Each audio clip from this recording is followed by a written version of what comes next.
Hello and welcome to another chapter of Sunday League Football. We have reached the 6th one in this series, and today we got a very exciting matchup because it is very even at the top of the table. We are sitting in 4th place with 12 points, and today's opponent is Mladenost, sitting in 3rd place with 13 points. We're playing them away, and it's one of those matches which can see us either go ahead of them in the table or see us drop 4 points behind them if we lose. So a very important match to try and get some points out of. So the lineup is the following: Simon in the net, we got Larsen on the right back, usually plays on the centre back spot, then Lasse and Bomba in the centre of the defense and Hal on the left back. Midfield consists of Roar, Vol and Anders, and the front three are Sip and Hadi on the wings, and then Willem as the striker. So that is the lineup on the day, and the substitutes are Stefan and then the two youngsters in Nick and Mini. So that is the 40 men trying to get us 3 points against Mladenost. So starting off this match is Mladenost to kick off the match here.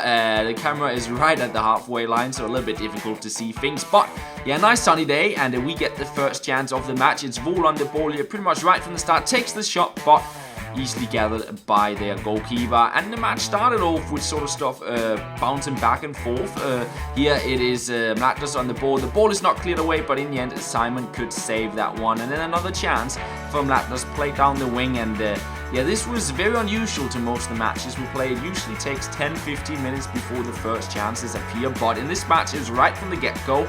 Mladenost had a couple of chances, and we will get some chances here as well. Played on through to Hadi, very good opportunity here, but he could not shoot it past the keeper, unfortunately. Quite blurry here, so luckily we do have the secondary camera as well. As you can see, it was a good opportunity to get a goal, but Hadi could not get it past the keeper. And then yeah, pretty much straight after that, Mladenost on the ball, going on the attack here, and it's played forward here, and it's actually given offside. Not too sure if that was offside, to be fair, but nonetheless a good save there from Simon. And in this stage of the game, it was Mladenost to take the control and sit on most of the chances. Good save yet again from Simon. He was playing very well in the net on the day, and considering that it's only this season he took up the goalkeeping job for the team, he's really improved since he started out in this season. So yeah, nice to see him with some good saves here, and yeah, the Mladenost striker just running around our defenders and getting his shot in, but luckily Mladenost shots would either be saved by Simon, or as you see in this instance, they would not hit the target at all. They had quite a lot of shots in the first half here which went wide of the goal, but they had many chances in the first 15 minutes of the game here. We were not defending well enough, but at least we did not concede any goals. And then it was finally our turn to try and get forward. It's played to Willem, and now look at that, like that free kick. It must have hurt so much. Kicked right where you do not want to get kicked. No booking for it, however, just a free kick, and the shot would go just wide off the post there from Sip. But yeah, we'll get another chance a couple of minutes later. Sip to extend the ball on the header there, and yeah, we can't really see too well what's happening, but in the end it's Willem to get through, and he gets dragged down. The defender took his shot and pulled him back, and yeah, he was not the last man. There was a defender in front of him, but we had, I think it was Stefan on the left hand side quite open, but we couldn't get the pass in, and rightly so, the referee would book the Mladenost player and give him a yellow card here, which I think was fair enough, as he pulled Willem down in his shorts. Yeah, so Willem, he got kicked where you don't want to get kicked, and he got pulled down, and yeah, it was tough playing against the Mladenost defenders. And yeah, we had a one-man advantage for 10 minutes, but despite having the one-man advantage, actually Mladenost to get the next chance, and they get a free kick here. And so far we have not been able to do much with our free kicks, but look at this curved effort into the top corner, and that would bring them into the lead. Unfortunately, I think it was fair enough they got a goal because they had a lot of chances, but of course when we had a one-man advantage it was a little bit disappointing going behind.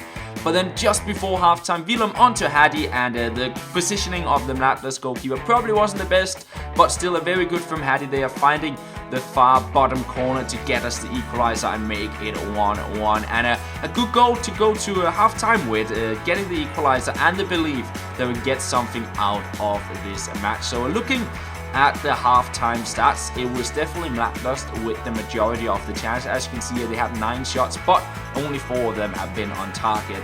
A lot of them went wide. We have been a little bit better at hitting the target, however, our free kicks have been way off. So going into the second half, the first chances from Mlatnost, and in the end, that one goes out for another corner, which eventually wouldn't come to anything. And then next up, it was actually us to create a chance here. We're on the ball here. It's played back to Sip, and Sip, he'll send it on through to Stephen. Stephen will try and chip the keeper, and in the end, it's Hattie who gets the ball and scores. And the Mlatnost defenders are calling for offside on this one. But if we look back here, you'll see that when Stephen hits the ball, Hattie is definitely onside. And yeah, good thing that he believed all the way and ran into the box, that he believed that he might get the ball, and in the end he was able to get an easy tap in there to bring us into the lead from the start of the second half. So a really good start to the second half. They're going up 2-1, but then stuff happened that just really shouldn't happen. Just a couple minutes later, after we take the lead, we concede a free kick, and we just stop up ball watching, and Mlatnost does the right thing. They take the free kick very quickly. Nobody really backtracked. There was way too much space for number 9, and a good shot into the bottom corner would see them right back into the game and make it 2-2. So yeah, right back to level terms, and here we lost some of the focus, but it's Hattie on the ball, played very well at this stage, and Vol tries to take a shot while Hattie is trying to dribble, and no communication there, and Vol, he would actually get injured on that one. He had to sit down, as you can see there. It's a little bit blurry, but yeah, he had to sit down in the box, and eventually we got the ball here.